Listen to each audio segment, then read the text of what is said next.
This has become the most important thing in the world this year for almost every developed economy. And so it's happening. So in response, we talked about the follow-up where Trump is doing 100% tariffs on China because of this escalation, and now he's counter-escalating. And he walked it back a bit after the market reacted poorly. And there's going to be a meeting in South Korea between Xi and Trump in a few weeks where they hopefully talk this down from the ledge because it's now getting insane. But I wonder what you guys think, because I actually think China may have played their hand too early on this one. It feels like they had this dominance and they might still have it for years to come. They will have it for years to come because they're even walking it back. China's like, hey guys, we're going to approve almost everything. Like first thing they said really was tough. And now they're like, don't worry. Unless you're American defense, we'll be fine. But everyone is now reacting with panic. I know we have this show, yeah, but it feels awkward as the guy who played Counter-Strike for 5 hours last night to step up to the plate and be like, China played their hand too early. It's hard for me. It's hard for me to say. I think that's fair. But you read the book, Breakneck, and you seem to come to the conclusion that America's attempt to restrict China's AI stuff is kind of backfiring. Is that where you're at or no? I think it backfires no matter what. It doesn't matter when they make this play. Maybe there's a more critical moment, you could argue, where the short term benefits you in some sort of higher stakes conflict. Like say we were actually at war or something, right? And then you play these cards because the stakes are so high. Maybe there's a more opportune moment.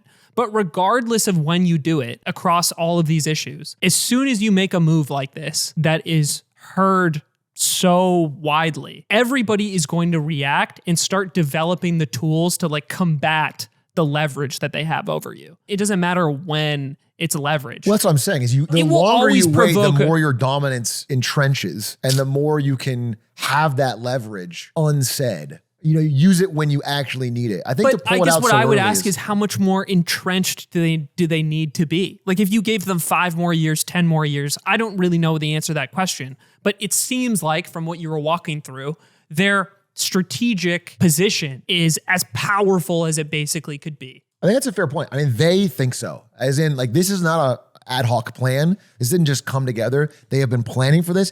In fact, there's one mineral, one element, helium, that America had a dominance on. America was the primary exporter of helium, and China needed a lot of helium. And before, I think years ago, they were thinking about pulling this trigger in 2020, and they realized that America could counter-stop helium, and they planned for this. They said, we're gonna completely get off dependence of American helium over the next few years, and they did. And now there is no, And they can have birthday parties all they want. Yeah, they can. Yeah, exactly. Xi Jinping wanted to have this huge balloon birthday party, and he was worried that Trump could cut him off, but now he can't. I have a question about the helium.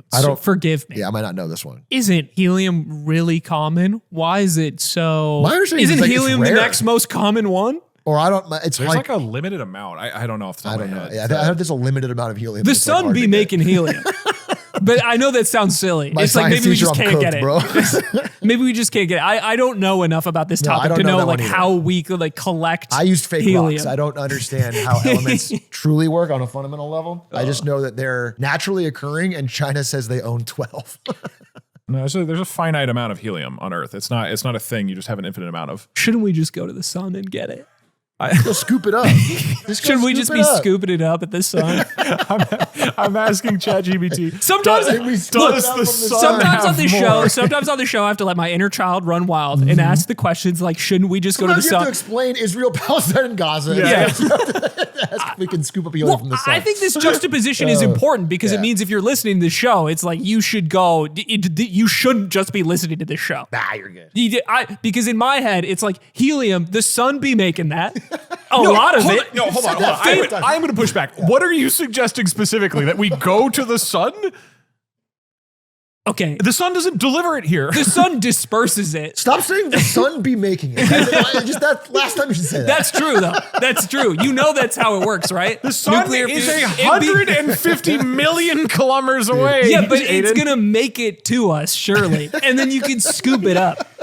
I feel like the Sunny scene where he's talking about stars. I don't know about stars to dispute it. I don't know. Yeah.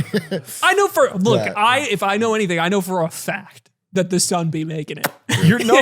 That part is correct. Helium from the sun does not reach Earth in usable form. That can't be true. That can't be true. Well, ChatGPT's lying. Yeah, that's you can't trust it. All right, come on. Okay, so anything else you wanted to wrap this up? I want to say this is just beginning. It feels like this is gotten everybody both in China and in the rest of the world on high alert as to this trade war being, it feels like it goes like a heartbeat or something trending down. It gets a little better and then something happens and it gets worse. Like the tensions are clearly deteriorating between these two countries. Well, if I were to reach back into the Israel-Palestine section we just did, right? Yeah. I was talking about how all of these things that you do add up into these little layers of friction that compound on each other over time for citizens of your country, right? Or maybe for your government's ability to take action.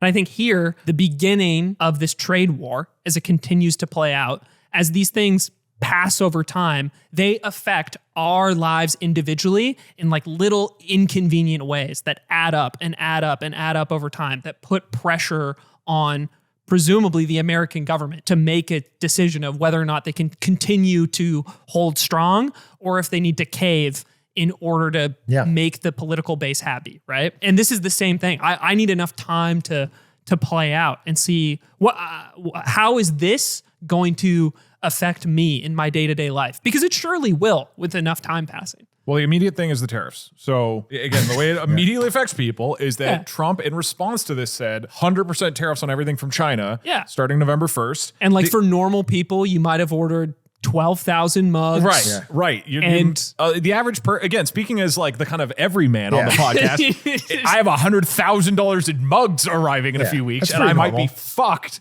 Because what am I gonna do when they're like, hey, come get your mugs at the border and give it anyway? So this is problematic. And then you might have already said this when I was researching whether we can go to the sun. So there's this APAC summit. So Trump and Xi are meeting on October 31st. It's in 2 weeks. In theory, this is saber rattling from both sides, where they will then go meet in person in South Korea at this yearly summit. And then they will both go, we've come to an agreement. Because they've already done that like 5 times this year, right? They keep doing this up and down heartbeat, like you said. So in theory, this all goes away. And it was just a whole bunch of dick swinging, but it's concerning. That's the last part. I have a big question for you, so maybe you go ahead. Okay, I will say is that I was researching for this last night and I ended up on a rabbit hole on what Taiwan has been saying about all this, which is very interesting because they're kind of caught between the two. Again, they make chips they can't export because America says so, and they import rare earths that China says you can't make things with it that go to America. Like they're really caught between two worlds. Taiwan is extremely afraid that at this meeting, there is going to be a deal. We kind of talked about this before. There's going to be a deal where Taiwan is used as a bargaining chip to get rid of these rare earth. Like America is going to withdraw support from Taiwan, maybe not publicly, but like ease back from any protection as a way to get out of this rare earth thing and a de-escalation in tariffs and a normalization. That is like on Taiwanese news. They are talking about this pretty regularly. It is something that is like worried. And that's an interesting angle going into this because it feels like China's ultimate goal is not dominance in rare earths. It is to reunify China and Taiwan. And that is, they're willing to throw some things around to get that. And so I don't know, that's interesting. I don't know if that was your question or what, but.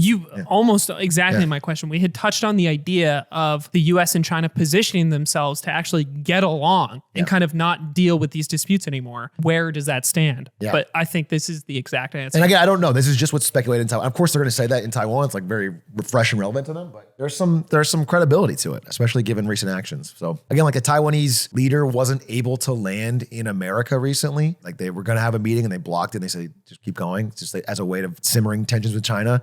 And then obviously Trump blocked the sale of some arms to Taiwan that were supposed to be sold. So it's like clearly something's being discussed and this could be a part of it. What else is going on? Well, I think that